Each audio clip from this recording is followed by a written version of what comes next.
Fala, galera, estamos começando mais uma edição do Roda Bíblica Podcast, mais uma semana aí do nosso encontro. Ó a Bíblia rodando aí, ó.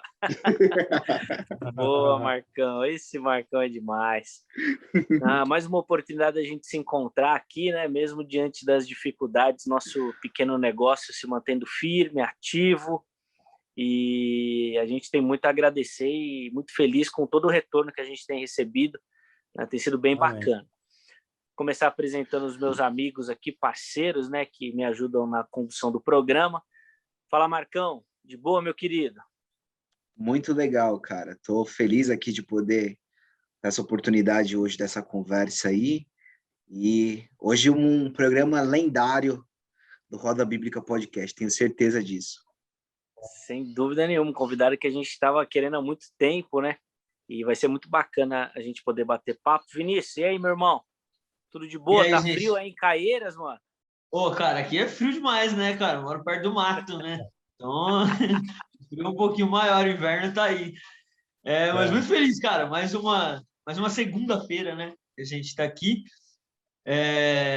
Convidado aí, como vocês já falaram, é um dos primeiros convidados que pediram. No primeiro vídeo que a gente lançou, falando lá, fala aí quem vocês querem ouvir, o pessoal já mandou o nome logo de cara. Então, hoje já alcançamos aí uma marca legal para o Roda Bíblica Podcast, atendendo o pedido das pessoas. Muito feliz com isso. É gravado aqui ou é ao vivo? O povo Gravado. Nós vamos gravar. Inclusive, depois, se precisar cortar alguma coisa, a gente tira também. Pode não, falar tudo. Depois a gente arruma. Vinícius, passa os nossos endereços eletrônicos aí, onde a galera vai encontrar nosso material aí. Bom, o Roda Bíblica Podcast aí tá no YouTube, você pode estar assistindo aqui agora. Você consegue achar a gente facilmente jogando lá na busca do YouTube Roda Bíblica Podcast. Pode jogar também no Google Roda Bíblica Podcast, que você acha a gente facilmente. Se você está assistindo pelo YouTube, como a gente sempre fala, vai comentando aí embaixo aí sobre os assuntos que vai ser falado hoje aqui, vários temas aí que você possa ter vivido situações, ter tido contato com algumas coisas. Vai falando sobre as suas experiências aí nos comentários, vai conversando no chat, vai falando de onde você ouve a gente. A gente está no YouTube, como eu falei, mas também estamos no Spotify e no Deezer, as plataformas de áudio aí, se você está indo trabalhar, se você está fazendo alguma coisa, só consegue ouvir, ou se você está trabalhando mesmo, coloca aí o Roda Bíblica para ouvir, você consegue achar aí, jogando no Google, o podcast só o áudio, no Spotify, no Deezer, como eu já disse. Estamos também no Instagram, @Roda Bíblica Podcast. Segue a gente, manda suas perguntas, marca a gente lá agora, está assistindo, posta no Stories, marca a gente aí. E manda para os amigos. A gente apareça, via para os amigos, compartilha aí, segue as nossas páginas aí. Show de bola. Marcão, chegou sua hora de brilhar aí, meu irmão. Apresenta o nosso convidado de hoje. Cara, nosso convidado de hoje é muito especial, cara. É interessante que... Você lembra aquela época que diziam que se você rodasse o CD da Xuxa ao contrário, tocava a voz do diabo? E aí eu ouvi falar que no inferno também os caras tocam o CD do diabo ao contrário para ouvir o CD da Xuxa. E aí tem tanta coisa sobre esse assunto que as pessoas querem saber. A gente escuta falar que um artista fez pacto, a gente escuta falar tanta coisa, e hoje a gente tem um escritor especialista, não só nesses assuntos, mas também em outros assuntos, um estudioso dessa área, cristão, mas que também já teve envolvimento com outras experiências, com outras religiões, já pisou em outros lugares, né? E tem uma história aí muito bacana, muito interessante, com conhecimento de causa, né? Fala sobre coisas que ele viveu, não foi sobre coisas que ele ouviu falar. Temos aqui a honra, a oportunidade de ter com a gente Daniel Mastral. Imagina, honra minha. Show de bola. Mastral. Boa, pastorzão. Obrigado, primeiro, por aceitar o nosso convite, Daniel. E eu queria começar, o Marco até citou aí, mencionou essa sua faceta de escritor, e eu particularmente acho que esse seu trabalho literário ele tem uma característica importante que no meio cristão não é muito comum. Você não necessariamente escreve livro de teologia, você faz literatura. Como é que é isso para você escrever? Como é que é a recepção das pessoas? Porque, via de regra, Daniel, se o escritor se converte, ele não pode mais escrever nada fora do gospel, né? Como é que é essa produção para você? Eu saí da caixinha. Legal. Eu saí da caixinha. Eu tenho 4 livros assim de estudos, né, teológicos. Tenho Rastros do Oculto, que conta a história do diabo, a influência do diabo na história. Tenho um livro Alerta Geral, que fala de cura e libertação. Tenho Táticas de Guerra, que fala de batalha espiritual. E tenho de missões, que dá estratégias de missiologia. O resto é literatura baseada em fatos reais. Eu gosto de trabalhar sempre com um pano de fundo de realidade. O meu último livro, A História de Mitri, eu coloco como pano de fundo Evelyn Hills, que é considerado o local mais assombrado do mundo, né? Morreram mais de 60 mil pessoas lá. Então, eu coloquei isso como pano de fundo, é o fato real, né? Contei a história dos Romanov, enfim, de Joana d'Arc, Cleópatra, né? No meio de tudo isso, e inseri a história, né, que você cria, né? Então, assim, eu tenho a satisfação de ter o meu primeiro livro, Filho do Fogo, ele foi publicado em 1999, e até hoje ele vende, e vende muito bem. Sim. Né? Vende bem, inclusive a editora fez caixa box com ele tá entre os primeiros mais vendidos na Amazon, na categoria dele, né? E a História de Mitri, quando foi lançado, ele ficou em primeiro lugar em vendas, fiquei na frente do Stephen King, né? Que entrou na categoria de terror, né? E fiquei na frente do Stephen King por 3 semanas, né? Então foi uma honra, foi uma laura muito grande. E é muito gratificante você saber que você escreve um livro e você transforma pessoas, né? Porque no meio de toda essa história, desse enredo, eu coloco princípios espirituais, né? Mas eu saí da caixinha com Quilaim. A trilogia Quilaim, Nefilim e Carim, eu saí da caixinha, eu reaprendi a escrever. Eu li tudo quanto era best-seller, tudo quanto era livro secular, para entender o que o povo secular anela, o que eles buscam, né? Então, eu reaprendi a escrever, escrevi a trilogia Quilaim, mas eu coloco preceitos cristãos no meio também, coloco ideias cristãs, reflexões, né? E aí a gente acaba se convertendo lendo esse livro, né? Legal. Então é interessante, né? Mesmo mudando o segmento, eu continuo atingindo o mesmo grupo de pessoas e mais, atinjo uma outra fatia de mercado, que é o mercado secular. Pastor, eu vou te propor uma coisa aqui. Será que não dá para a gente sortear um livro seu para quem está assistindo essa conversa? Pois é, eu acabei de sortear um na minha rede social.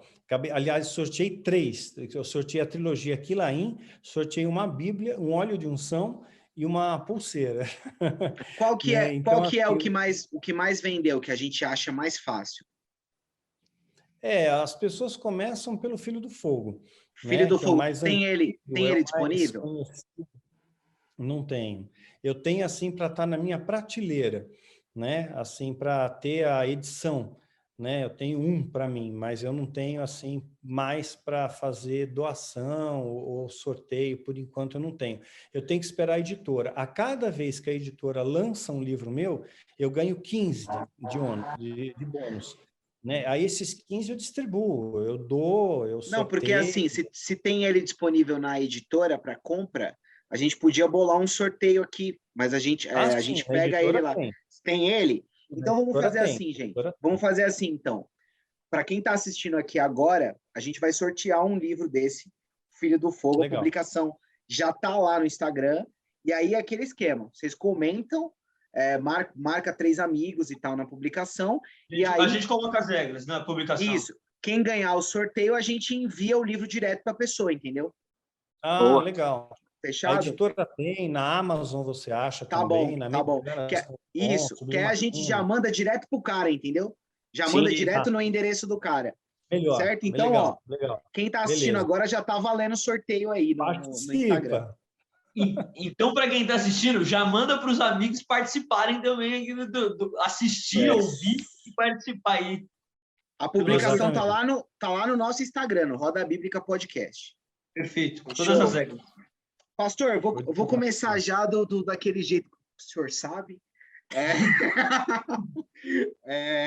Já fazendo algumas perguntas aí, que é a maioria curiosidade de todo mundo, também não tentando ir tanto na linha dos outros podcasts, que as pessoas já sabem bastante coisa e tal, né?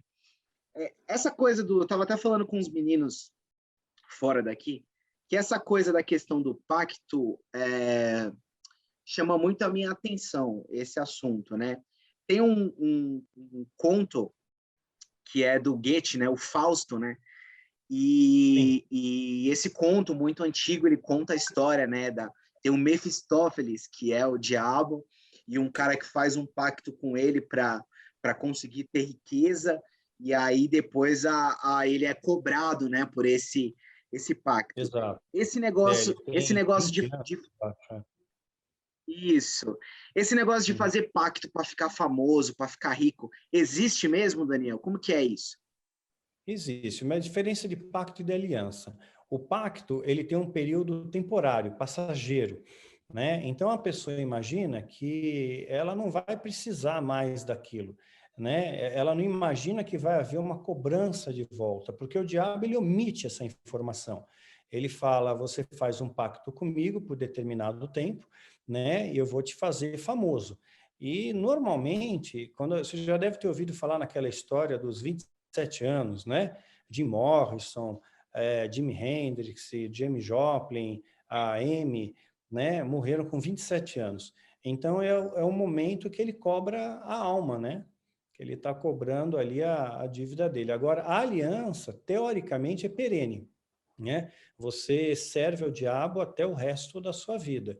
E aí, nesse caso, você vai, como eu relato até no meu livro, você vai para o inferno diferenciado. O diabo, ele engana. Se você morrer, você não vai para o inferno de castigo, de tormenta. Você vai para uma espécie de inferno dos órfãos.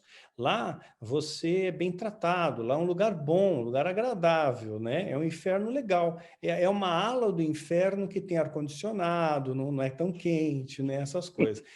Então, ele passa essa ideia para eles. E também passa a segunda ideia de quem está vivo vai herdar a terra. Então, eles têm bunkers espalhados pelo mundo, né? São pequenas cidades subterrâneas, cabe 20 mil pessoas em cada cidade. E quando começar o apocalipse, né? Eu acredito que o apocalipse vai acontecer mais uma guerra bacteriológica, né? Uma guerra química do que nuclear. Porque nuclear você destrói tudo, bacteriológica você mantém o patrimônio, mantém tudo, né? Os tesouros e tudo mais. Então eles vão se esconder nesses bunkers, vão esperar baixar a poeira e saem. Aí a igreja foi arrebatada, quem ficou aqui morreu e eles vão herdar a terra, né? Então é essa a ideia que eles têm, essa ideia que o diabo vende para eles. Eles André, acham isso maravilhoso. Mas, por exemplo, essa pessoa que ela tem essa motivação de ficar famosa, e aí ela foi procurar várias coisas e chegou nessa ideia, ficou sabendo através de alguém. O que ela procura? Ela procura um grupo para orientá-la sobre isso? Ela tem pessoalmente um encontro sobrenatural com uma entidade, com um espírito? Como que funciona isso? É feito um ritual, né? Esse ritual é bastante robusto, é bastante complexo, né? Não dá para narrar, mesmo porque eu não vou ensinar magia para o povo, né? Sim, mas é uma pessoa, ela procura uma pessoa, alguém leva ela por esse caminho. Na verdade, ela é convidada, né? Entendi. Você não entra para magia, você é convidado. É que nem maçonaria, né? Você é convidado para entrar, né? Você não vai lá e diz, eu quero entrar, bato na porta. Você é convidado para entrar. Então, eles fazem cálculos numerológicos, cabalísticos, né? Que vão apontar qual é a pessoa certa que eles vão recrutar. E aí eles vão aliciar essa pessoa e vão expor essa pessoa a glamour, a dinheiro, a poder, e tudo isso fascina bastante. Saiu até um documentário na Netflix, Os Filhos de Sam, não sei se vocês já assistiram, né? Que é bem interessante, mostra uma seita satânica muito bem organizada, muito bem articulada, e um repórter investigativo, ele tenta descobrir, né, quem está por trás daquilo. Ele chega nas pessoas, ele consegue provas, mas a polícia não investiga, os políticos não estão nem aí, porque eles têm uma rede de proteção muito grande. O satanismo está em todas as camadas da sociedade, né? Tem satanismo em todas as camadas. Então, quando você entra, você se sente bem, você se sente protegido, você sente glamour. Agora, não é que o dinheiro cai do céu. Você normalmente é convidado a entrar numa empresa de alguém que já é satanista. Então, você entra num cargo, né? Um cargo, muitas vezes, é um cargo fantasma, né? E você ganha bastante dinheiro, você ganha prestígio, você ganha know-how. Agora, fazendo até um paralelo, né? Na década de 80 e década de 90, o satanismo infiltrou a igreja, né? Porque a igreja pregava, nessa década, santidade, amor, perdão. Hoje não prega mais. Hoje o negócio é prosperidade, é milagre, é unção, né? Essas coisas. Então, se você parar para pensar, a motivação de uma pessoa para ir na igreja, ela quer ser rica, ela quer ser próspera. E a motivação de uma pessoa para entrar para o satanismo, ela quer ser rica, ela quer ser próspera. É a mesma coisa. Né? Então, o diabo, ele jogou a astuta cilada do diabo. Aquilo que a Bíblia fala, né? Ele vai colocar sinais e prodígios para enganar, se possível, os eleitos. Então, ele criou um método de atrair as pessoas. Você vê que a igreja hoje, a igreja satânica, ela é pintada de preto, né? É tudo preto, né? Tem igreja agora pintada de preto também, né? Então, tá imitando um padrão, é um padrão que já foi semeado, né? Já foi lançado ali. Então, para que a igreja de preto? Para imitar uma boate. Quer dizer, como diz Paul Washer, né? É técnicas carnais para você atrair crentes carnais. Então, se você passar na peneira, né? Quem está indo lá para buscar Deus por amor é uma minoria, né? É uma minoria muito pequena. A maioria quer glamour, quer dinheiro, quer prosperidade, quer milagre, quer cura. Então, a busca... Teve uma coisa que você falou que eu achei interessante até, porque assim, eu acredito, por exemplo, a gente tem um perfil de ouvinte bem teológico, bem uma questão mais focado na escritura e tal. Mas eu gostei de quando você fez aquele cruzamento, de quando o próprio Satanás chega em Jesus e fala para Jesus, eu posso te dar um mundo se você me adorar, né? Então, já era mais ou menos um exemplo dessa ideia de uma troca de riqueza em troca de adoração ao diabo em si, né? Exatamente. Começou ali a ideia da prosperidade, né? E nem todos vão ser prósperos, né? Você vê, Paulo não teve uma vida próspera, Jesus não teve uma vida próspera, então é uma utopia. Paulo passou fome, passou necessidade, né? Então a gente vem de uma imagem deformada, né? Como eu falei de dízimo, de apóstolo, maldição hereditária, tudo isso é máquina de ganhar dinheiro. Exato. Ô, Daniel, já deu uma explicação aí sobre entrar, dos rituais, de tudo, e como que é para sair disso? Você já passou por lá, hoje saiu e vive livre. É só por meio de Jesus ou tem outro meio? Bom, eu tomo minhas medidas de prudência. A Bíblia diz para você ser prudente, né? Então, eu sou prudente, eu tomo minhas medidas de cautela. Mas é Deus que guarda. É que nem Eliseu, quando fala para o moço, olha, é maior questão com nós, com questão com eles. E mostra aquelas carruagens de fogo cercando. Um anjo de Deus, né, destruiu o exército de Senaqueribe, 185 mil homens. Então, eu creio que nessa proteção de Deus, porque eles têm a ideia no satanismo é que se você sair, eles te matam. Matam não só você, como matam sua família. E quem faz o serviço sujo é quem está na base da pirâmide. Ninguém de alto escalão, sumo sacerdote, vai pôr a mão nisso.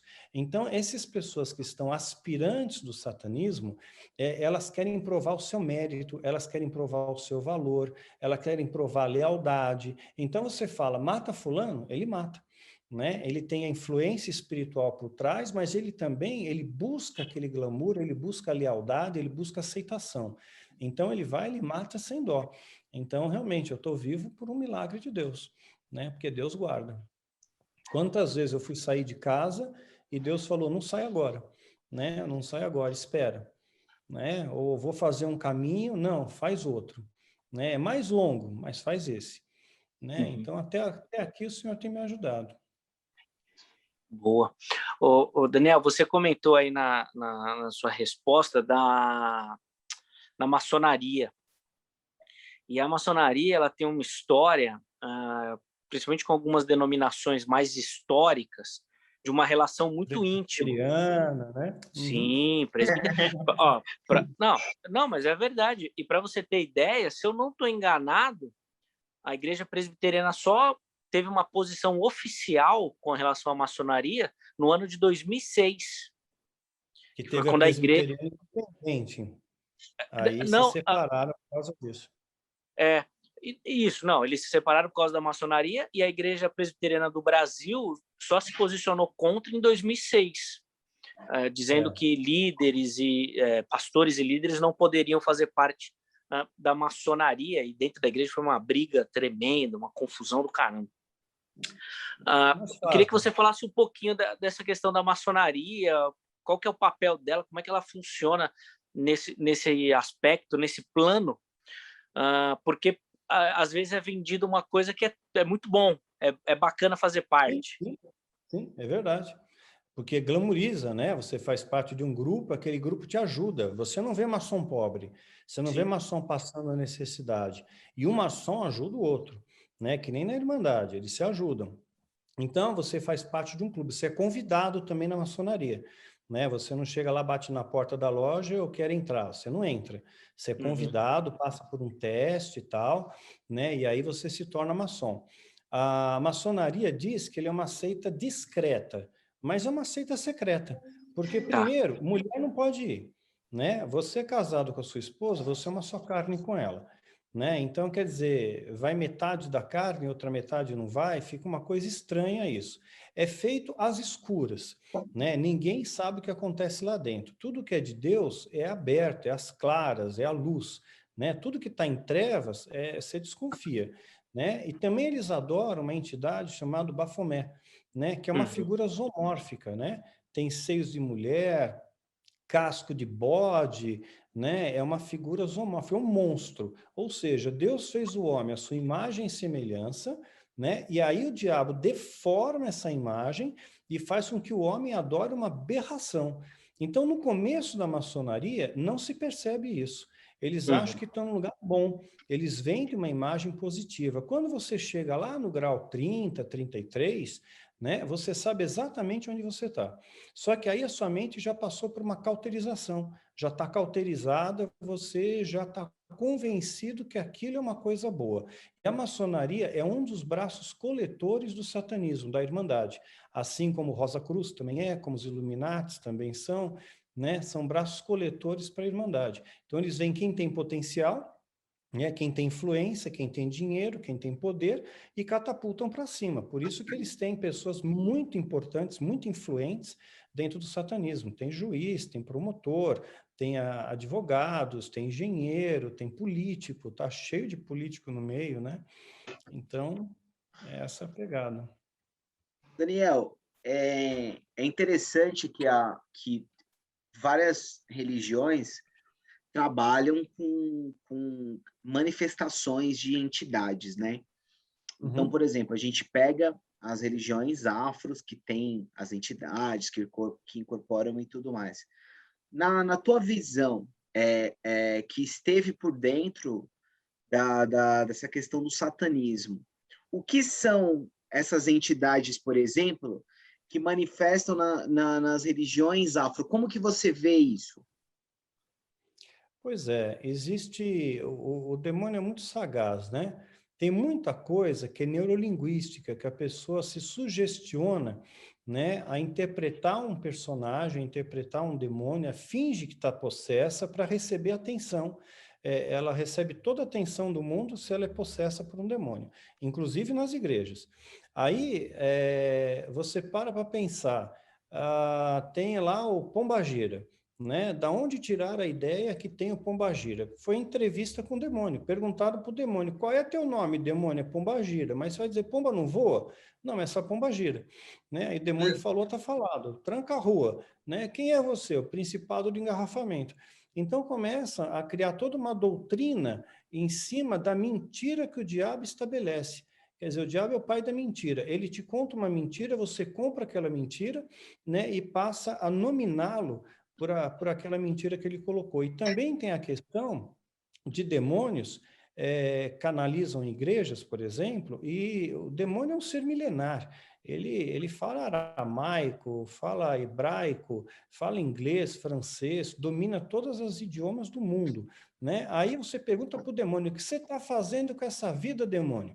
E o demônio fala, eu vou fazer ele tropeçar na tábua, cair da bicicleta, bater a cabeça, fala tudo errado. Quer dizer, tem que voltar para caminho suave. Então, tem muita coisa que é sugestionada, né? E tem muita gente que é paga para fingir que é demônio, porque possessão demoníaca mesmo, para valer, o negócio é bem diferente, né? Em 22 anos de ministério, eu vi só 5 vezes possessão verdadeira, genuína, para valer, né? E não é uma coisa legal de se ver, não. Então, mas por exemplo, se você disser para alguém de uma religião afro que a entidade que desce lá é um demônio, provavelmente você está ofendendo ela. Na sua ela não vai aceitar. na tua visão, são demônios, sugestionabilidade? O que não ficou muito claro para mim, isso agora, na tua visão. Entendi. São demônios de baixa patente. São demônios de baixa patente que canalizam ali, né, para tirar onda. Eles vivem, eles se alimentam da energia vital humana, né? Então é interessante para eles estarem perto de pessoas que dão atenção, que eles canalizam alguém, né, para se alimentar dessa energia vital do ser humano, né? Assim como tem o adrenocromo, já deve ter ouvido falar, né? Ou não? Não. Ouviram falar? Cromo? Não. Adrenocromo é uma substância que o nosso organismo produz, né, é produzido no sangue, através de uma descarga adrenérgica. Então, toda vez que você tem medo, pavor, terror, né, você libera adrenocromo. Então, quando o satanismo, você vê que desaparecem um monte de crianças por aí. Muitas dessas crianças têm um destino que vai para o satanismo, né? Então, eles aterrorizam essas crianças, né? Para tirar o adrenocromo dela, para tirar essa substância química e injetar em outras pessoas. É o elixir da juventude. Tom Cruise não envelhece, né? Então você vê pessoas assim que simplesmente a Cher não envelhece, né? Então ele retarda o envelhecimento. Isso tem um estudo científico até. Tem pessoas nos Estados Unidos que pagam $8.000 por uma bolsa de sangue jovem. Então, eles injetam sangue jovem neles porque eles acreditam que o sangue jovem faz com que eles se rejuvenesçam, que eles retardem o envelhecimento, né? Então, quando ele canaliza alguém assim, ele tá sugando a energia vital, mas ele pode causar medo nas pessoas também, ele pode aterrorizar as pessoas ao redor, né? E quando ele aterroriza, ele se alimenta desse adrenocromo também, né? No âmbito mais espiritual e não físico.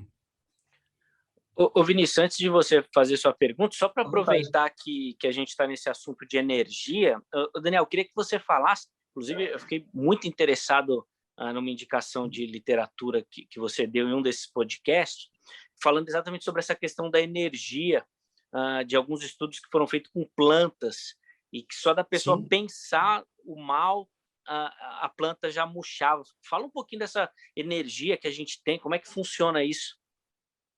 Nós vibramos, nós produzimos energia cinética, energia acústica, energia térmica, nós produzimos energia. O nosso cérebro também produz energia elétrica, né? Então, todos os nossos pensamentos, palavras, ações, reações são produtos de descargas bioquímicas, eletroquímicas que ocorrem no interior do córtex cerebral, né? E as plantas, elas são muito sensíveis.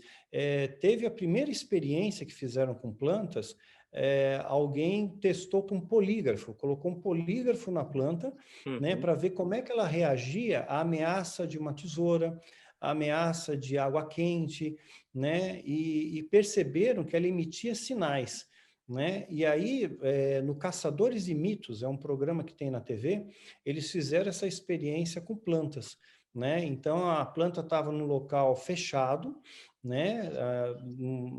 Num cubo de vidro, e a pessoa de fora, desejando mal para a planta, ela murchou. E teve um menino também na internet, ele tem um canal, um jovem, uma criança, né? Ele pegou duas plantas idênticas, duas orquídeas, uma ele falou bem, elogiou durante um mês, a outra ele falou mal, ele detonou a planta, né? Depois de um mês, a planta que ele falou mal estava morta, né? Então, isso acontece conosco também, né? Nós somos, tem um livro chamado Hado, né, que fala das moléculas de água. A água também reage a isso.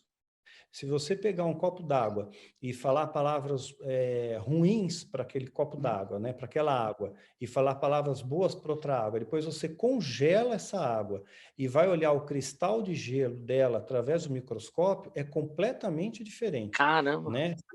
É água e vinho, isso é científico, né? Isso é ciência, não é especulação, não é esoterismo, não é bruxaria, não é nada disso.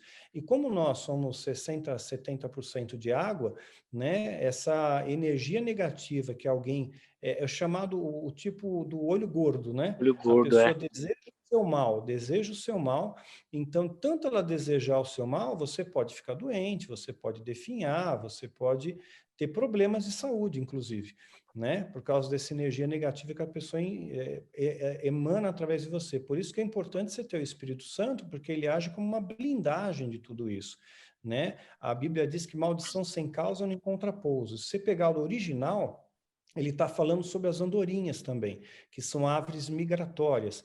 Então, significa que não apenas encontra pouso, a maldição sem causa, como ela bate na pessoa e ela rebate, ela ricocheteia, ela volta contra o feiticeiro. Daí vem o termo feitiço voltou contra o feiticeiro, né? Então, essa questão de energia, ela é real, sim, é real. E essa Pode história de testar. retaliação? Retaliação? A retaliação ela acontece quando você vai tentar expulsar um demônio, por exemplo, né? Ou vai tentar libertar uma vida. Aquele demônio ele acredita que ele tem posse daquela vida, né? Ele está dominando aquela vida, ele está controlando aquela vida, ele está se alimentando daquela vida. E aí você expulsa aquela entidade, ele vai te retaliar, né? É ação, reação, causa e efeito. Ele vai te atacar. Então, se você não tiver o escudo da fé bem posicionado, né, você toma a retaliação do demônio. Você Eu já pode vi ficar você. doente. Doenças causadas pelo diabo, ele pode tirar. Então, se ele causar em você, por exemplo, uma enxaqueca, né, colocando uma doença mais amena, né, uma enxaqueca, aí vem o falso profeta, né, que tem o falso profeta, ele vai fazer uma oração, né, e vai tirar a doença que o diabo colocou. Então, a doença que o diabo colocou, ele tem o poder de tirar, para manter a chama da heresia acesa. Agora, a doença de causa natural, né, é só Deus que cura, e Deus pode curar outra também, né? Mas há doenças que Deus não cura, né? A gente tem aquela ideia que Deus sempre cura, que eu vou na igreja e vou ser curado. Nem sempre Deus cura. A palavra diz que Eliseu morreu da doença que ele tinha. Então, ele tinha uma doença grave, supõe-se teologicamente que podia ser um câncer, e ele morreu da doença que ele tinha. Mas ele não foi curado. Ele ressuscitou o morto, ele fez o machado flutuar, ele multiplicou o azeite da viúva, mas ele não teve a capacidade de se curar. Paulo considerava Timóteo como um filho, né? Mas ele fala para Timóteo, olha, mistura um pouco de vinho na água, porque a água era muito alcalina, né? Por causa do teu estômago e das tuas múltiplas enfermidades. Então, Timóteo era um menino podre, ele tinha um monte de problema. Paulo também fala que ele deixou Trófimo doente e Mileto. Imagina só, Trófimo já devia sofrer bullying na escola com esse nome, né? E ainda ficou doente e Mileto, né? Não foi curado. Então, nem sempre Deus cura, né? Tudo há tempo, modo e propósito. Às vezes Deus não cura, porque tem algum propósito que a gente desconhece. Sim. Você já falou sobre os demônios que finge que sai também, né, Daniel? Finge que saiu, mas não saiu, né? Finge que saiu quando saiu, exatamente. Ele mantém a distância, aí que tá, da legalidade. Se você deixar a casa vazia e limpa, ele volta. O que é estranho, né? Porque você pensa, deixei a casa vazia e limpa, meu coração tá limpo, meu coração não tem rancor, não tem mágoa, tá limpo meu coração. Por que que volta 7 demônios a mais? Né? Porque você não preencheu a sua casa, não preencheu com o Espírito Santo, não preencheu com amor, né? Você não deixou a sua casa cheia, né? Aí ele volta mesmo. Aí ele volta Ô, e retalha e causa um estrago. ô, Marcão, o Daniel, ele compartilha de uma opinião sua de que o vinho que Jesus transformou tinha álcool, sim, viu? Ele defende essa Sim, ideia aí, porque tem Claro muito que crente tinha. que fala que não tinha, né? É, não, tinha álcool, sim. Porque o vinho, para ser vinho, ele tem que ser fermentado, né? Sim. Então, se ele não for fermentado, ele não é vinho, né? E vinho tem teor alcoólico desde a época de Noé. Noé tomou um porre, É. né? Então, desde a época de Noé já tem álcool. O problema que o crente interpreta mal é que a Bíblia fala para você não se embebedar, né? Então, assim, você tomar uma taça de vinho, eu não vejo problema algum. O problema é você se embebedar, porque aí você perde a sua consciência, você perde a sua razão, né? Então, é nesse Uhum. sentido. Ô, Daniel, você falou da questão da legalidade, né? De deixar a casa arrumada para, de repente, um retorno do inimigo e tal. Eu imaginando aqui que para a pessoa não dar essa abertura, uma vida de oração, de leitura bíblica, né, no centro da Exatamente. vontade de Deus, né, essas questões. Adoração, exatamente. Sim, e aqui no podcast a gente já teve esses debates outras vezes, é um assunto que eu particularmente gosto demais. Como é que o povo cristão não vai dar espaço para a ação do inimigo se não lê a Bíblia, se não gosta de ler a Bíblia, Pois se é. não dedica tempo à Aí eu dou uma oração? dica. Hã? Uma dica, tem um livro chamado A História. Ele conta a narrativa bíblica de ponta a ponta, de Gênesis e Apocalipse, de forma cronológica, porque a Bíblia não está em forma cronológica. Sim, Ele sim. conta de forma cronológica e romanceada. Então, você entende a Bíblia. Esse livro ajuda bastante para quem tem Legal. dificuldade de entender a interpretação da Bíblia ali. Então, é cronológico, certinho ali. Então, é uma dica. E outra coisa que o cristão, ele pensa sempre que ele vai estar protegido com amor, fé e oração, né? Amor, fé e esperança, perdão, amor, fé e esperança. Eu estou protegido com amor, fé e esperança. Só que isso, ele é produto, né? Ele não é causa, ele é efeito, né? Então, assim, como é que você vai amar alguém que você não conhece? Você tem que conhecer, você tem que se relacionar com essa pessoa, que aí entra a vida de oração. Quando você se relaciona, você confia, aí entra a fé, né? E quando você se relaciona e confia, entra na adoração, né? Então, eu entendo que é conhecimento da palavra, leitura da palavra, né? Que vai gerar fé, que vai gerar uma vida de adoração verdadeira, porque tem muito louvor por aí que não louva a Deus, né? Que não coloca Deus no Cristo centro, né? Eu gosto muito de um louvor chamado Cup of Life, mas você tem que procurar no YouTube Cup of Life louvor, porque se colocar só Cup of Life vai aparecer o Rick Martin, né? Aí suja a barra, né? Pois é. ô, Daniel, tem uma coisa que eu acho muito interessante, que eu já até conversei com alguns amigos assim, qual que era o meu ponto de vista, né? Vira e mexe, você vê alguém dizer que viu alguma coisa, sei lá, o cara fala que viu um anjo, viu um demônio, viu, sei lá o quê, viu uma pessoa, viu, né?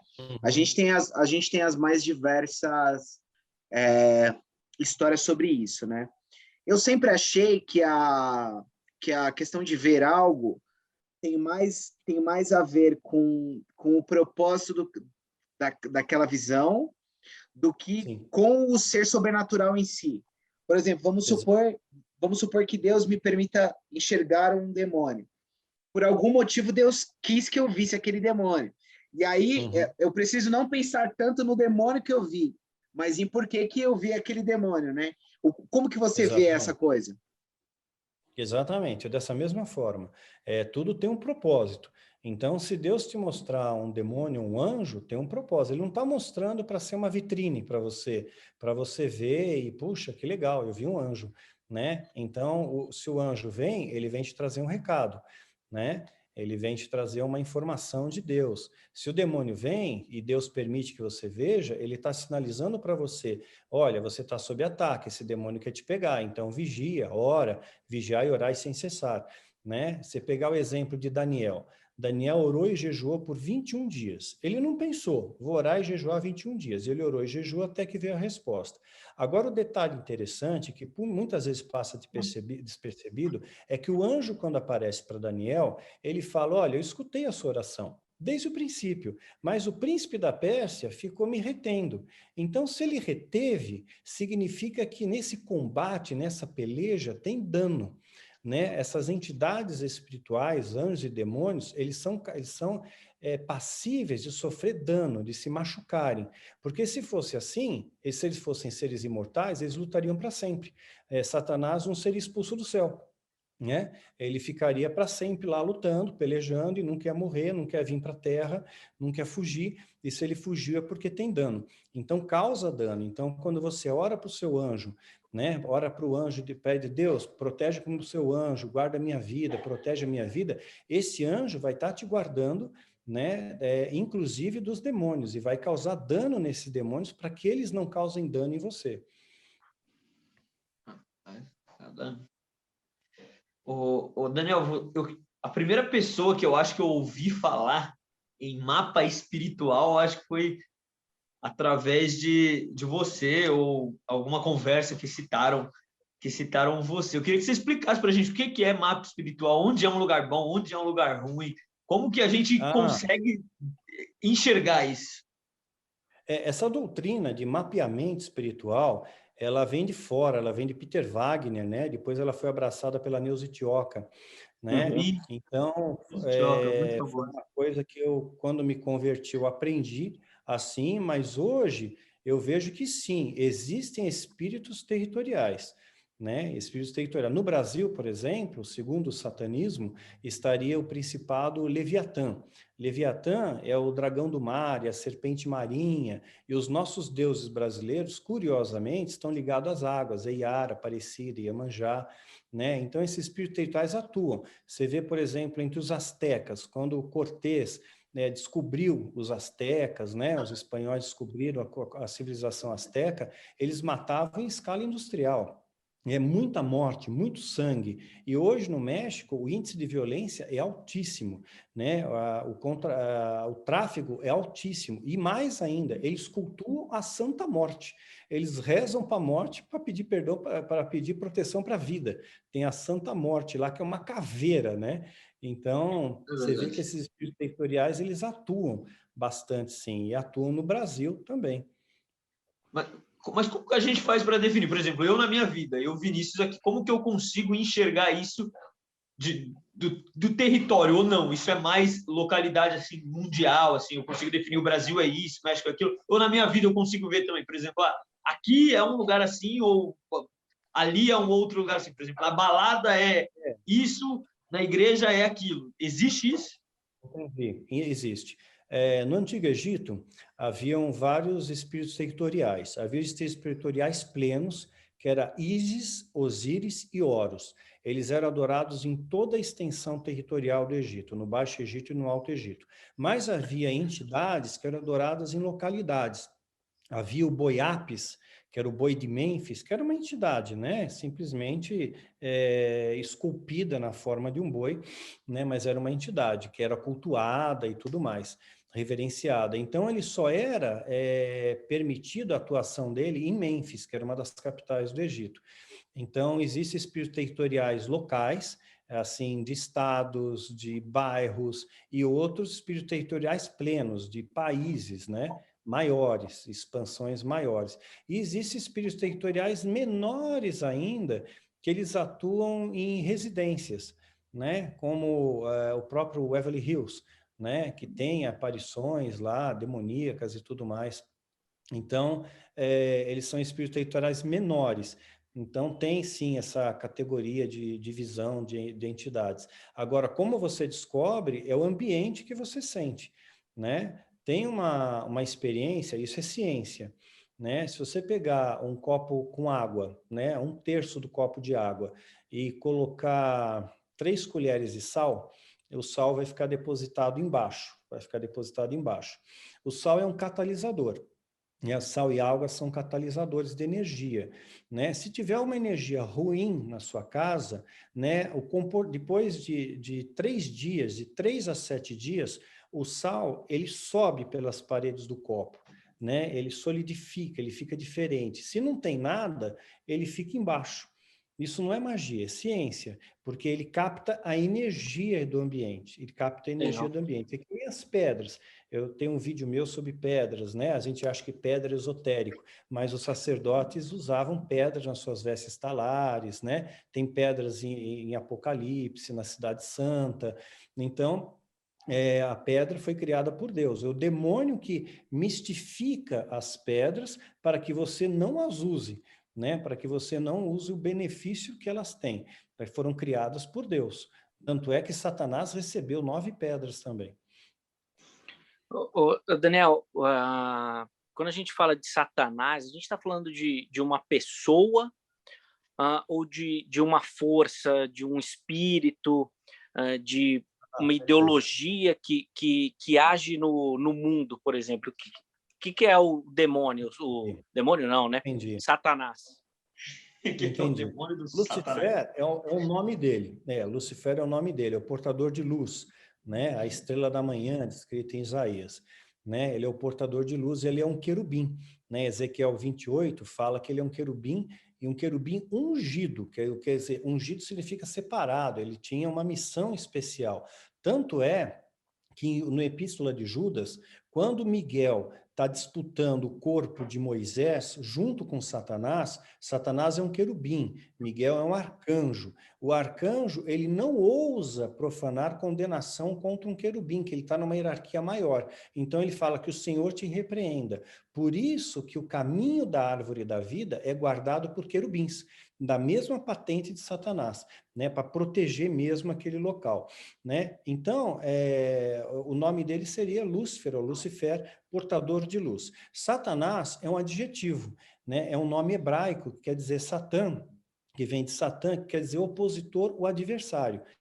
É um adjetivo, ele é meio adversário, né? E o termo diabo vem do grego, diabolos, né? Que quer dizer aquele que traz divisão. Então, são adjetivos dados para ele, mas o nome dele é Lúcifer, ou Lucifer, como chama a Irmandade. Daniel, a gente, como cristão, e você também cristão, então a gente entende que é o cristianismo que guia, o cristianismo não, que é a história do Cristo, a narrativa bíblica que guia a história do mundo, né? Como Sim. nós escolhemos essa visão de mundo, então para nós é Deus que guia o mundo, vamos supor que é a cruz que guia a história do mundo. Partindo desse princípio, então, que a cruz que guia a história do mundo, na sua opinião, toda religião que não é a cristã, que não é aquilo que centra no Cristo, ela é distração para que as pessoas não conheçam o Cristo, porque, assim, se existem religiões, N manifestações, N coisas que acontecem, mas se o Cristo é a verdade, então todas as outras, no seu ponto de vista, são para desviar as pessoas dessa verdade que é Cristo? Se a gente partisse por esse pressuposto, nós temos no mundo aproximadamente 1 milhão e 100 mil cristãos, contando com os católicos.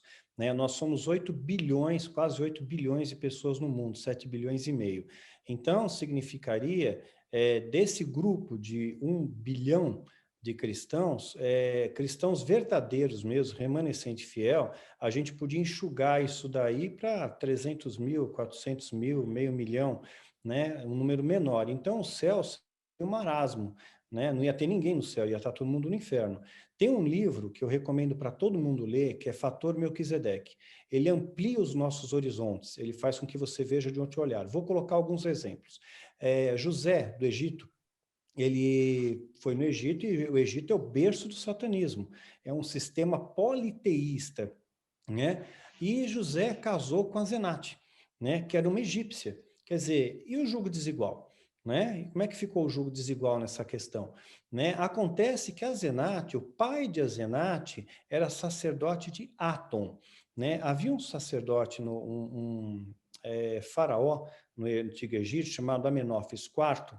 Ele teve uma visão, né, de que, na verdade, todo mundo estava errado, esse politeísmo todo estava errado, e só tinha um Deus, o Deus Atom, que é Deus, nome de Deus Sol. Então, ele muda o nome dele para Akhenaton, né, de Amenófis IV para Akhenaton. E ele constrói cidades para Akhenaton, templos para Akhenaton, né? E o pai de Zípora, né, de Azenate, ele era sacerdote de Atom, que era um deus único, era um deus monoteísta. Tanto é que os filhos de José, Manassés e Efraim, eles entram para as tribos também, né? Então, eu creio, no meu entender, que existem muitas maneiras de Deus se manifestar.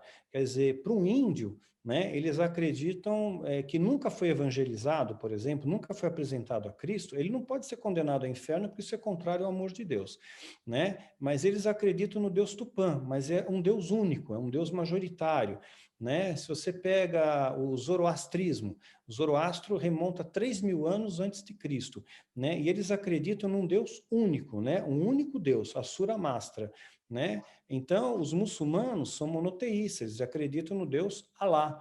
Então, eu acredito que Deus tem muitos nomes, muitas maneiras de se manifestar aos seres humanos, né? Porque ele não impõe coisas, né?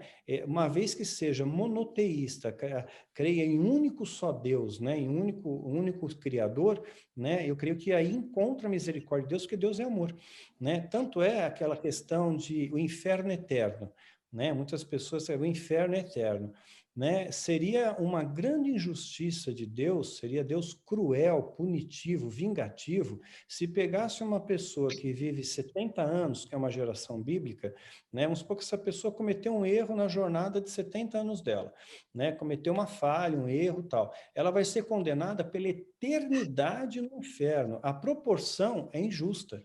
Se nós humanos sabemos fazer uma dosimetria de pena para um preso, né? Quanto mais Deus. Tanto é que Jesus Eu sempre pensei nisso, só não tenho coragem de falar.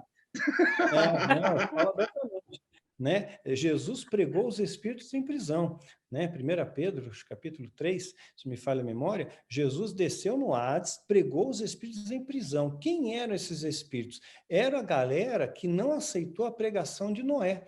Então, eles foram para o inferno, ficaram um tempo no inferno, mas não na eternidade, né? Ficaram um tempo merecido, um tempo justo. E o que o libertador vai fazer na prisão? Vai libertar. Ele não ia descer no inferno para tripudiar os caras. Ah, tá vendo? Vocês vão ficar na eternidade aí. Então, eu acho isso um bocado contrário ao amor de Deus. É antagônico. Você mostra um Deus muito mau, muito punitivo, muito cruel, né? E Deus é justo. Então, ele vai trazer a justiça, né? E só tem um legislador, o único que pode julgar. Não, a igreja não tem a capacidade de julgar. A gente gosta de julgar, né? Ah, muçulmano vai para o inferno, budista vai para o inferno, aquele vai para o inferno, né? Todo mundo vai para o inferno. Só que a Bíblia não tem uma linha dizendo ide e julguei todos os povos. Não está escrito isso. É ide e levar o evangelho a toda criatura, né? É batizar em nome do Pai, do Filho e do Espírito Santo, é amar ao próximo como a ti mesmo, amar a Deus em todas as coisas, e também fala que só tem um legislador, um único juiz. Não julgue para que não seja julgado. E aí o que Satanás faz? Olha a astuta cilada do diabo. Ele entrou nas igrejas e colocou no meio do nosso meio doutrina de demônio. A principal doutrina de demônio é orgulho, é soberba, porque orgulho precede a queda. Aí, quando você julga alguém, você se sente superior àquela pessoa, você se sente um pequeno Deus. Você tem o poder de julgar, sentenciar e condenar aquela pessoa. Só que esse poder não foi te dado. Esse poder é de Deus, porque ele é perfeito. Nós somos imperfeitos, nós somos falhos. todos nós pecamos, todos nós erramos, né? E nós também conhecemos em parte conhecemos, em parte profetizamos. Quem somos nós para dizer que conhecemos tudo? A gente usa 10% do cérebro, né? Então a gente não tem a capacidade de compreender a imensidão e a profundidade do amor de Deus, né? Esse é o meu ponto de vista. Legal. O Daniel estava falando aí das outras religiões e do monoteísmo. Como a gente consegue relacionar de alguma forma Deus com signos? Hoje é um assunto muito famoso, né? Ah, não sei quem é de Áries, não sei quem é de não sei o quê, não sei o quê. Existe algum sinal sobre isso? A gente pode conversar sobre isso? O cristão fala sobre isso? Não, eu acho que não. Signo já foi uma coisa mais esotérica, criada pelo diabo, né, para causar influência nas pessoas. Então, você vê lá no seu signo, hoje vai ser um dia mau para você. Você se autossugestionou que aquele dia vai ser mau, que aquele dia vai ser ruim. Ou esse dia você vai encontrar o seu grande amor. Aí você vai atrás da bola para qualquer pessoa. E, de repente, você pode pegar um homem que espanca mulheres, pode pegar uma pessoa narcisista. Então, é para confundir o homem. Eu creio que essa questão de signos em si é para confundir o homem. E o posicionamento dos planetas no momento que nasce, essa coisa toda também não vale nada. Depende. O satanismo se pauta na astrologia. Se pauta muito na astrologia, na cabala, não na cabala judaica, mas na cabala satânica. Né? Eles emprestam a cabala judaica, transformam isso, criam uma numerologia satânica, né? E, por exemplo, o número 9 para o satanismo é um número muito forte. Né? Por exemplo, Satanás recebeu 9 pedras, em Ezequiel lá, 28, ele recebeu 9 pedras. Aí você coloca ouro, né, no último. Ouro não é pedra, é metal. Então, ele recebeu 9 pedras. Então, ele toma posse daquilo. O número 9 é meu. Não é meu esse número 9. Jesus, ele morreu na hora 9ª do calendário judaico. Então, fizemos Deus sangrar na hora 9ª do calendário judaico. Então, ele se aposta desse número 9. Agora, é claro, nem tudo que dá 9 é demônio. Só dizer, aquele político tem 9 dedos. Não é satanista, né? A placa do carro do irmão somou deu 9, né? Aí não pode ser uma coisa dessa, né? Então fica exagerado. Agora, o 9, na verdade, é um número divino. O diabo que plageia, ele não cria, ele copia. Né? São 9 meses para nascer. O círculo, que é uma forma geométrica perfeita, tem 360 graus, 6 e 3, 9, e tantas outras coisas, né? A sequência Fibonacci, né, é o DNA de Deus, chamado geometria sagrada, né? Isso tem no mundo todo. A espiral que tem no seu dedo, seu digital, é a mesma espiral que tem nas galáxias, né? Então tem muita coisa similar assim, que mostra a criação de Deus de maneira macra. Pesquisa Fibonacci, é incrível. Acho que estão ligando para o Vinícius, deve ser para ele trabalhar. Isso. Atrasado. Tem alguma entidade ligando para ele. É uma entidade querendo... Opa, esse assunto tá pesado aí para mim. Não é? Para esse assunto aí. Atrapalhar. Daniel, 2 Tessalonicenses 2, 6 e 7, Paulo fala que existe algo ou alguém que detém a manifestação do filho da perdição. Na sua visão, sim, o que é isso? E por até já ter estado no meio, se é uma questão que o próprio Satanás busca dissolver ou impedir para que ele possa agir livremente. Esse texto, teologicamente, é mais interpretado como sendo Espírito Santo. Né? Quando o Espírito Santo for retirado da terra na grande tribulação, aí Satanás vai ter total liberdade para agir, com a anuência de Deus. Veja, isso é importante pontuar. Né? Deus vai permitir a ação dele. Né? Então, ele vai poder ter 1.260 dias para tocar o terror. E é bom não estar aqui na grande tribulação, é bom picar a mula antes, né?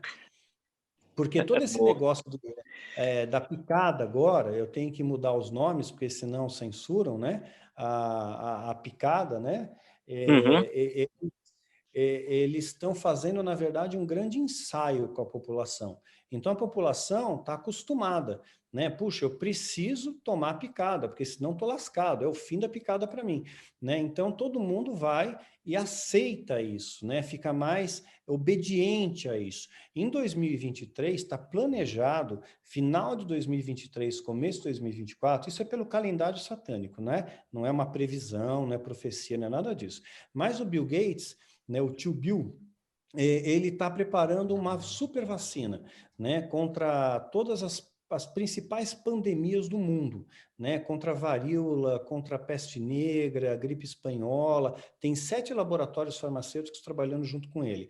E ele criou um sistema chamado luciferase, ó, curioso nome, né, luciferase, que é portador de luz. Então, você toma a picada, né, e aí eles põem um carimbo no seu braço, né, exatamente como a Bíblia diz, né, ninguém vai poder comprar, vender se não tiver a marca, né, na mão direita ou na testa. Carimbou na mão direita, né? Esse carimbo é invisível, mas ele é perceptível por um sensor, por um aplicativo de celular. Então, se você não tomou a picada, não vai passar, não está passando na corrente sanguínea. Se você tomou, passa na corrente sanguínea e aquilo ali brilha, né?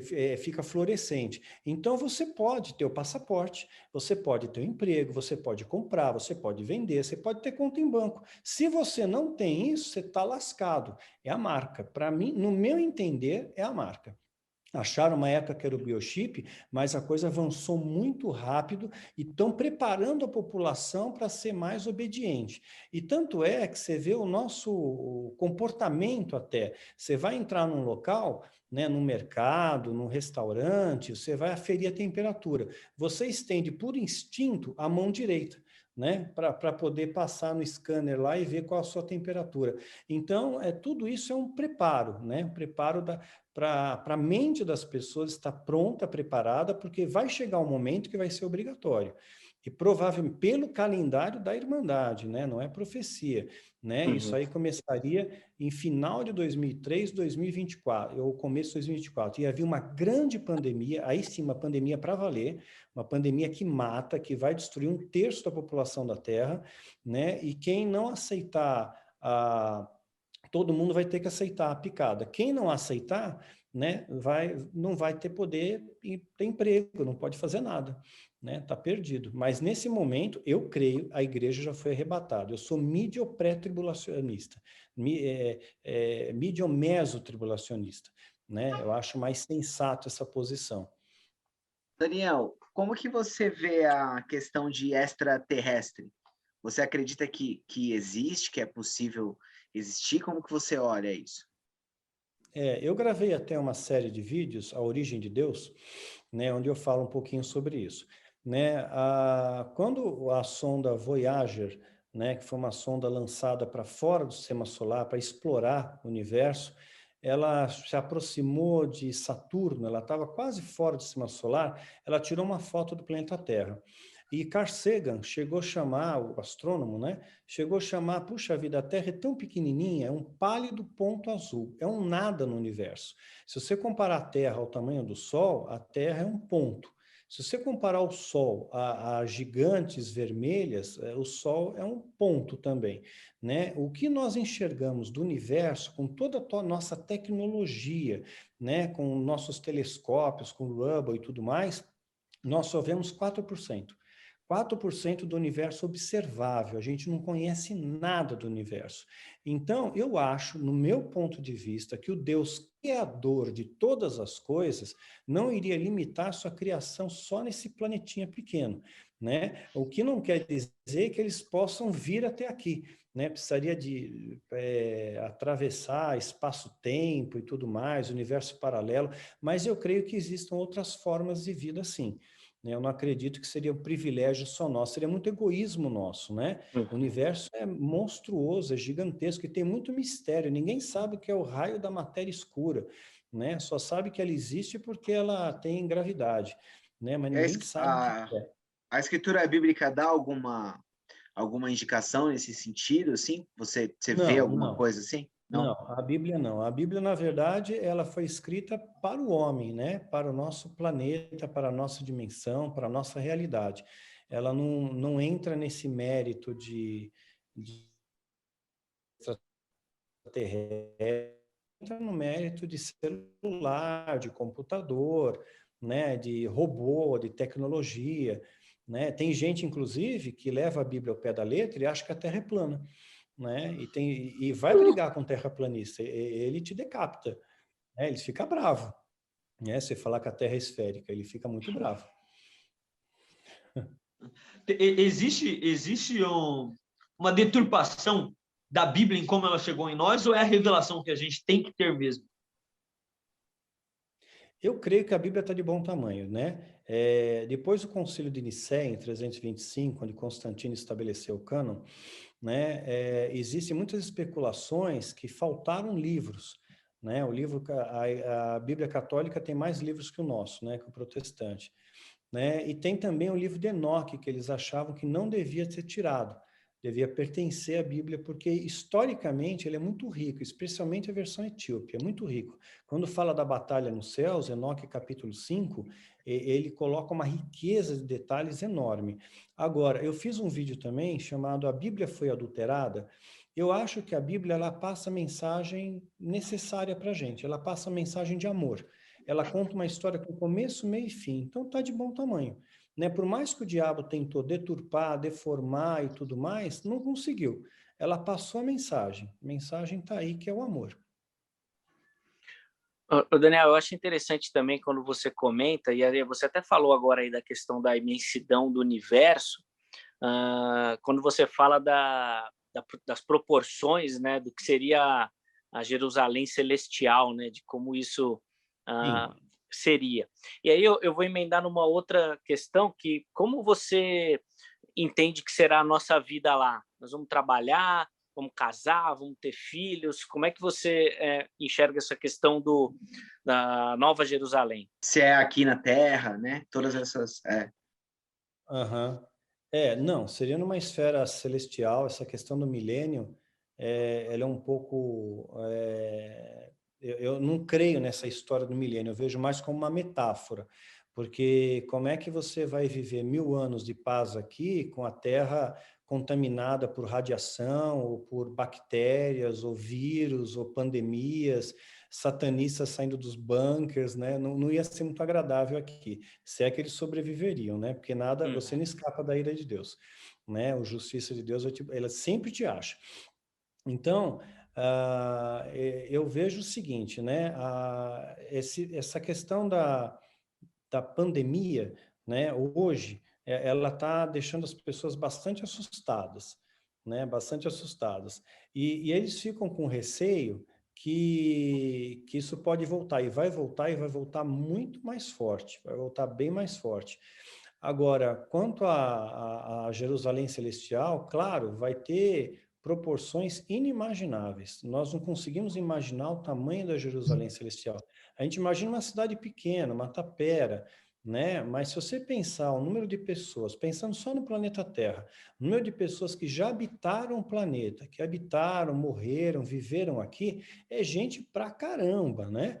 Quer dizer, não pode ser um local pequeno. Eu creio sim que nós vamos ter alguma função, porque seria um ócio você ficar no marasmo na eternidade tocando harpa, né? Então, sim, você vai ter funções, vai ter coisas para fazer, vai ter responsabilidades, né? Eu acredito que não ter filhos, porque a Bíblia não deixa clara essa questão de crianças no céu, né? Mas fala que nós seríamos como os anjos. Os anjos são jovens. Então, no nosso corpo glorioso, nós vamos ser jovens, mas com um corpo diferente do nosso, né? Mas nós vamos reconhecer os nossos entes queridos. Eu creio que nós vamos reconhecer. Da mesma forma que Jesus, quando ele ressuscitou, né? E Maria Madalena vai lá no sepulcro, ela procura por Jesus, o anjo fala, ele não está mais aqui. Aí ela pergunta para Jesus, e ela acha que Jesus é o jardineiro, né? E aí, onde é que você levou meu mestre? O que aconteceu, né? E de repente ela está toda frustrada, aí Jesus fala para ela o nome, Maria. Ela reconheceu pela voz, né? Ela Rabone, né? Mestre. Então, reconhece pela voz, é um corpo diferente.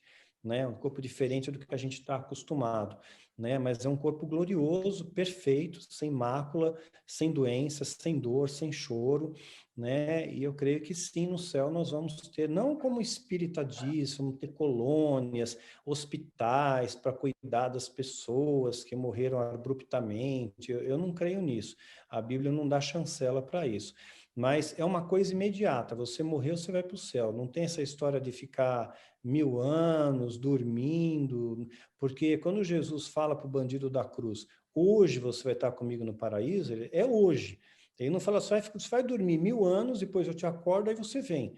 Né? Quando ele conta a parábola de Rico e Lázaro, os dois, ao mesmo tempo, quando morrem, cada um vai para um canto.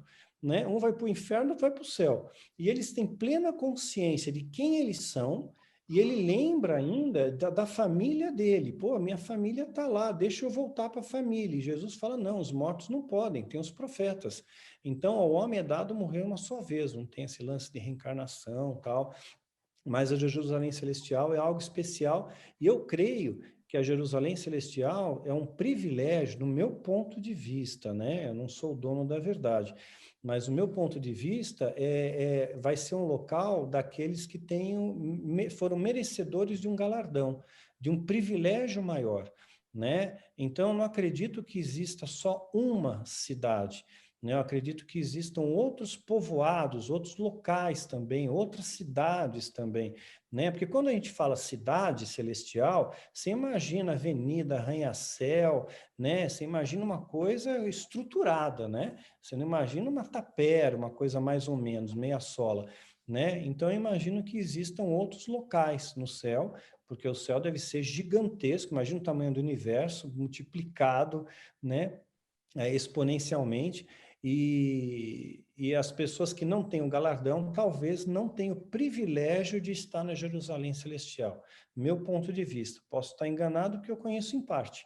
Não conheço todas as coisas, né? Mas é o meu ponto de vista.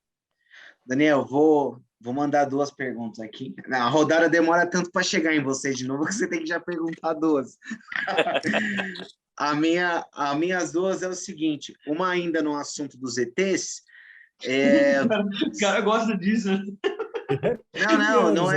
Não é nem que eu gosto, é que tem pouca gente que tem bagagem para conversar sobre isso, entendeu? Existem alguns casos confirmados de OVNIs, né? Que eu acho que até os Estados Unidos lá, o Pentágono já confirmou. Confirmou. Em 1980 teve a Noite dos OVNIs aqui no Brasil, né? Foi avistado, caças perseguiram, não conseguiram alcançar tudo, né? Então, assim, uma das perguntas é essa: se explicar para a gente um pouco esses OVNIs, se realmente você acha que é alguma coisa ou que é uma ilusão, sei lá. E a outra que eu queria saber, você que teve dentro do satanismo, se tem pastores que são satanistas, pastor de igreja, mas porém ele é satanista, só que tipo assim, tem. Sim, lobos em pele de ovelha, tá cheia. Não é um nem dois, não. Que desvia a fé das pessoas. E pelo contrário, às vezes humilha as pessoas. Já viu aquele pastor que humilha a ovelha, né, do púlpito? Né? O pastor que ele é pastor, mas ele é um profissional da fé.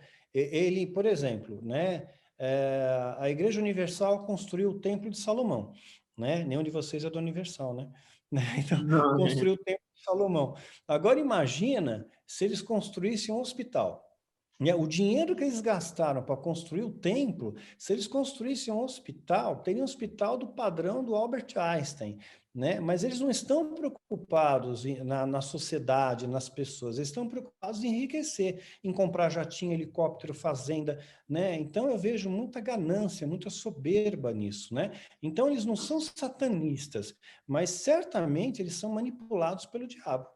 Certamente são influenciados por uma força maléfica, eles não falam de Deus, eles são profissionais da fé e parece que não têm temor nenhum de Deus. Eles mentem na cara dura. A questão do dízimo, por exemplo, eles mentem sabendo que estão mentindo. E pastores já falaram para mim, quando eu fui contestar, pô, mas o dízimo tal, o pastor falou para mim, não, é verdade, mas a gente não pode contar isso para o povo. Se contar para o povo, não tem receita. não tem a receita para a gente. Apóstolo, né? Me convidaram para ser apóstolo, pipocou apóstolo por aí, tem a colisão apostólico escambau. Né? Mas eu expliquei, mas espera aí, apóstolo, né, segundo aqui, o Atos capítulo 1, tem que ter testemunho ocular da ressurreição. Pedro falou, você foi testemunha? Não, mas o povo não sabe. Né? O que importa é que o povo não sabe. Então, a pessoa ele mente, engana o povo propositalmente, quer dizer, A essa gente pessoa fala não pode brincando. ser considerada A de gente fala cristã. brincando que apóstolo bom é apóstolo morto, né? Pois Porque é, todos os pois é. apóstolos já morreram, né? Os apóstolos Já do morreram, evangelho pois mesmo, né? não tem apóstolo. Me E convidaram como para que. ser apóstolo na pegada de vamos restaurar o Brasil. Que restaurar o Brasil? Agora vai ter o avivamento no Brasil. Venha lá como é que chama? Cara, o Agenor Duque traz um cara todo ano para O cá para Benihim. Benerrim. Benihim. Benerrim, traz todo O ano. terno, Você passa pode o terno e todo pesquisar mundo no cai. Google. Tem mais de 10 anos que ele traz o Benerrim para o Brasil para trazer fogo no Brasil. E a gente não vê fogo nenhum. Né? Eles estão abanando fogo, fogo não pega, né? Então, engana mesmo, na cara dura, sem dó, sem piedade. Não tem pena das pessoas, se a pessoa é aposentada, se deixou dinheiro do remédio, se tem que fazer empréstimo, estão um pouco se lascando, querem mais o dinheiro. Né? Então, isso é bastante triste. E tem pastores satanistas, sim, que servem ao diabo, enganam o povo e pegam dinheiro da igreja para financiar a obra demoníaca, para financiar demônio. Tem a do ET aí, do ET. Eu ia perguntar, mas tem a pergunta do Não, ET. só o que você acha que é os OVNIs, assim, no seu ponto de vista. Ó, Esses tem duas OVNIs que possibilidades. tem foto, que tem. Sim, tem duas possibilidades. Nós estamos numa dimensão, na quarta dimensão. Né? Então, nós temos altura, largura, comprimento e temos a dimensão de tempo. E tem outras dimensões mais. Por exemplo, você tem 3 dimensões. Né? Você tem altura, largura, comprimento e você projeta uma sombra que é bidimensional. Se existissem seres na sombra, eles não olhariam para cima não existe. Né? Então, existem várias dimensões aqui no mesmo local, existem várias dimensões. Então, uma possibilidade, inclusive o Caio Fábio que levantou essa possibilidade, que poderiam ser, assim como nós vimos carruagens de fogo na Bíblia, Ezequiel viu rodas de fogo, poderia ser, né, uma passagem curta para a nossa dimensão desses transportes espirituais, digamos assim, né? Já que tem as carruagens de fogo e tudo mais. Então, essa seria uma possibilidade. E outra possibilidade seria que sim, né? São seres de outro planeta, mas o estranho é que a gente não tem contato com os caras, né? Eles não fazem contato nunca, né? Não tem nada concreto disso, né? Eles estão vindo aqui para fazer o quê? Turismo, né? Então, sei lá. Eu acho estranho, né? Acho estranho eles conseguirem vir até aqui e não fazer nada, só aparecer, só ficar dando rolê por aí, né? Ir lá para Varginha, terrorizar o povo e tal. Ô, Daniel, o senhor citou aí a Igreja Universal e citou algumas coisas aí como um lado ruim da história, e agora citou o Caio Fábio. Eu queria saber se tem alguns pastores, alguma galera, pelo lado bom aí. Como que o senhor Lado vê? bom tem. Lado Eu bom dos gosto pastores. muito do Quem Caio são, Fábio. se puder falar? Tem, posso. Né? O Caio Fábio, eu considero ele assim um pai espiritual para mim. Ele me ajudou muito numa hora que eu precisei, quando eu perdi meu filho, ele me ajudou demais. Então, eu gosto da maneira dele falar. Ele fala assim, às vezes, meio com deboche e tal, mas ele está falando a verdade. Eu gosto do Augusto Nicodemos, do Ed René, aqui no Brasil. Né? Fora do Brasil, Paul Washer, David Wilkerson deixou um legado tremendo, né? O John Piper. Então, tem algumas referências que eu olho assim e vejo, puxa vida, finalmente um homem de Deus que é um espelho para mim, que é uma referência para mim. Né? Então, tenho minhas referências, sim. Que legal. Bacana mesmo.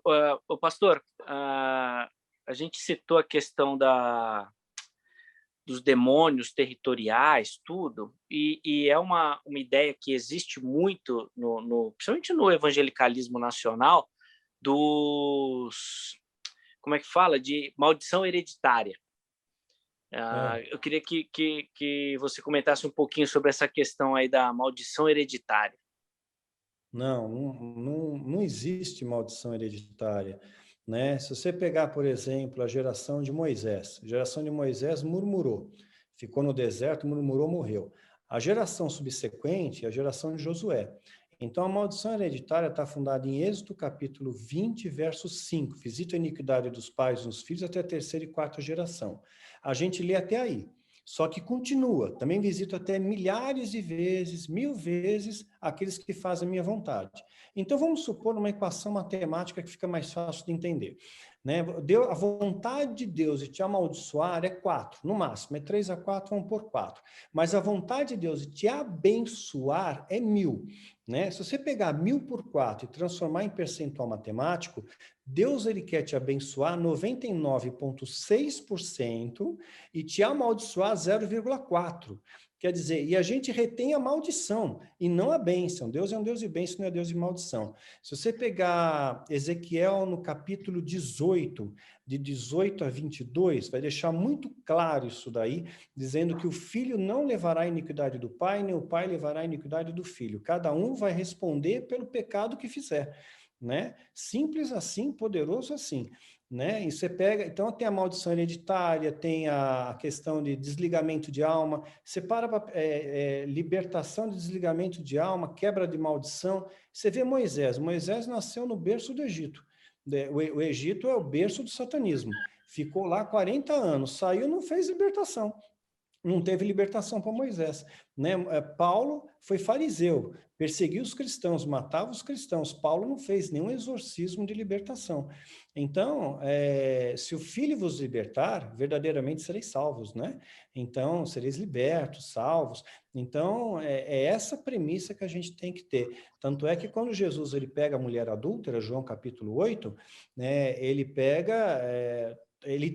aquele povo tinha legitimidade de apedrejar ela, tinha autoridade, porque eles estavam na lei ainda. A graça só começa quando Jesus é crucificado, rasga o véu do templo e tal, né? Por enquanto eles estão na lei, então eles têm a legitimidade. Pela lei mosaica, eles podiam apedrejar a mulher, deviam apedrejar. Jesus pega e começa a escrever na terra, provavelmente o pecado dos caras, seu hipócrita, sem vergonha, ladrão, e pôs a setinha ainda apontando quem era, né? Aí eles ficaram constrangidos, largaram as pedras. Ficou Jesus e a mulher. Cadê teus acusadores? Jesus não fez ritual de libertação, não fez libertação de alma, desligamento de alma, quebra de maldição, não fez nada. Né? Eu também não te condeno, vai, não peques mais e ponto final. Né? Então, se o Filho vos libertar, verdadeiramente sereis salvos. Né? Eu acho que esse é o meu ponto de vista. A maldição hereditária é uma maneira de você ganhar dinheiro, porque você faz um congresso de maldição hereditária, né? E todo mundo que acha que a vida está ruim por causa de uma maldição, por exemplo, vai no congresso, paga, recolhe oferta, depois tem meta, tem dinheiro para pedir, tem alvos, etc. e tal. Então, é uma máquina de ganhar dinheiro. Né? Pela Bíblia, você não vê esteio na maldição hereditária. Entendi. A gente já conversou aqui algumas vezes, Daniel, sobre a questão do uso da hipnose para manipular pessoas, né? E a gente sabe que, hoje em dia, a hipnose está ficando um pouco mais difundida, né? As pessoas estão sabendo mais sobre isso, até teve alguns hipnólogos são mais famosos, igual o Pyong Lee, participou de um reality Sim. da Globo e tudo mais. E é interessante que assim, não é igual você falou, não é novidade para ninguém que tem pastores que fazem uso da hipnose, né? Porque a hipnose tem muito a ver com um discurso por uma figura de autoridade, a preparação de um clima, de um ambiente, para direcionar as pessoas para um certo raciocínio. Você acha que ferramentas desse tipo assim são muito usadas por gente mal intencionada? Assim, como que você vê isso? A hipnose, você só pode ser hipnotizado se você aceitar. Né? Você tem que se render à hipnose, é o primeiro ponto. Tem um fator que é usado na psicologia, que é a PNL, a Programação Neurolinguística, e isso tem mostrado resultados positivos cientificamente. Então, eu acho que mais do que a hipnose, muito mais danoso do que a hipnose, é uma técnica chamada MK Ultra. Não sei se vocês já ouviram falar. MK Ultra. Você destrói a personalidade da pessoa, você destrói o caráter da pessoa e você constrói uma nova pessoa, você implanta uma nova memória. Isso é ciência, não é especulação. Tem um filme na Netflix chamado Unabomber, que mostra muito bem como é que funciona essa questão do MK Ultra, né? Isso não é coisa recente, é feito desde a Segunda Guerra Mundial, já tem o MK Ultra. Você programa pessoas para matar. Eles são chamados de cicadas, né? Que são, na verdade, é que chama? Esqueci o nome do bicho. Cigarra, né? Cigarra, um outro nome da cigarra é cicada. Eles ficam 17 anos embaixo da terra, saem da terra, né? Vivem um pouco de tempo e morrem. Então eles chamam popularmente, vulgarmente, essas pessoas de cicadas, porque elas são programadas através desse processo do MK Ultra, né? Veja o Unabomber, é bem interessante ver o filme, né? E aí a pessoa é programada. Então, de repente, ela pode ficar dormente durante 10 anos. E aí uma música, uma imagem, uma foto ativa ela e ela é capaz de cometer um assassinato, cometer um crime hediondo, né? Então, isso é muito mais perigoso do que a hipnose, né? O MK Ultra. Olha, eu tenho vídeo no meu canal também sobre isso. É possível Só tirar a memória? Só um momento, só para o pessoal entender, não ficar confuso, eu não estou me posicionando contra o uso da hipnose como ferramenta da psicologia, não. Eu estou falando, não estou dizendo que todo hipnólogo é mal intencionado, nada disso. Eu estou dizendo do uso da hipnose de forma mal intencionada por líderes e pessoas que querem, de alguma forma, manipular um grupo. Sim, sim. Aí outra coisa, aí não chega a ser hipnose, é neurolinguística, né? Você pode programar as pessoas através de neurolinguística. Você usa técnicas neurolinguísticas que você sugestiona a pessoa a te dar dinheiro, né? De repente trabalhar na igreja de graça, usando técnica de neurolinguística. Neurolinguística, sim, funciona. E mesmo na hipnose tem alguma questão espiritual? Por mais que tenha algumas comprovações científicas, tem alguma questão espiritual ou não? Não, não tem. Que eu saiba, não tem. É uma coisa científica, mas a pessoa tem que aceitar ser hipnotizada. Se ela não aceitar, ela não é hipnotizada. Você falar para uma pessoa que não é assassino, vai lá e mata, ela não mata, né? Então, ela só vai fazer aquilo que a consciência dela mandar. Então, nesse sentido. Tá. Daniel, infelizmente a gente vai caminhando para o final do nosso bate-papo, né? Nem parece, mas já estamos aí quase... Já estou horário estourando também. Tem uma aula para dar daqui a pouco. Quase 2 horas conversando. A gente nem percebe o tempo, nem percebe. Passa muito rápido, né? Passa muito rápido. Eu quero deixar aqui registrado o meu agradecimento, o carinho que o irmão teve com a gente, a atenção. Muito obrigado. Eu que agradeço. E depois manda para mim por WhatsApp o link do site, do Instagram, todas as ferramentas sociais que vocês têm, redes sociais, porque eu vou divulgar também. Boa, obrigado. Perfeito, a gente agradece muito. Que legal, maravilha. Tá bom. Agradece muito essa ajuda. Deus abençoe. Obrigado, viu, pastor? E amigos, obrigado também aí pela parceria. Acho que foi muito legal o papo. Sorteio no Instagram rolando lá, hein? Boa. É isso, sorteio no Instagram rolando. Você que está aí vendo no YouTube, vai comentando aí, contando as suas histórias. Segue a gente lá no Instagram, no YouTube, no Spotify, no Deezer. Divulga, compartilha. Eu sei que muita gente, muita mesmo, gosta do Daniel Mastral. Muita gente quer ouvir o Daniel Mastral aí, já ouviu em vários outros bate-papos. Hoje aqui conversando só com cristãos, talvez isso chame a atenção de alguma forma. Então, compartilha aí. Oi? Foi diferente, ele falou. Sim, um papo um tanto diferente. Então, vai compartilhando aí, vai mandando. Daniel, muito obrigado, cara. Para a gente, assim, é um ponto que a gente chegou já do Roda Bíblica, incrível. Entrevistar Daniel Mastral para a gente é glorioso demais. Muito obrigado, viu? Eu que agradeço, viu, gente? Obrigado. Deus abençoe vocês, viu? Deus abençoe e guarde. Obrigadão. Amém. Fica com Deus. Valeu, Amém. rapaziada. Um abraço. Valeu. Até semana que vem nós estamos de volta. Valeu. Até. Tchau.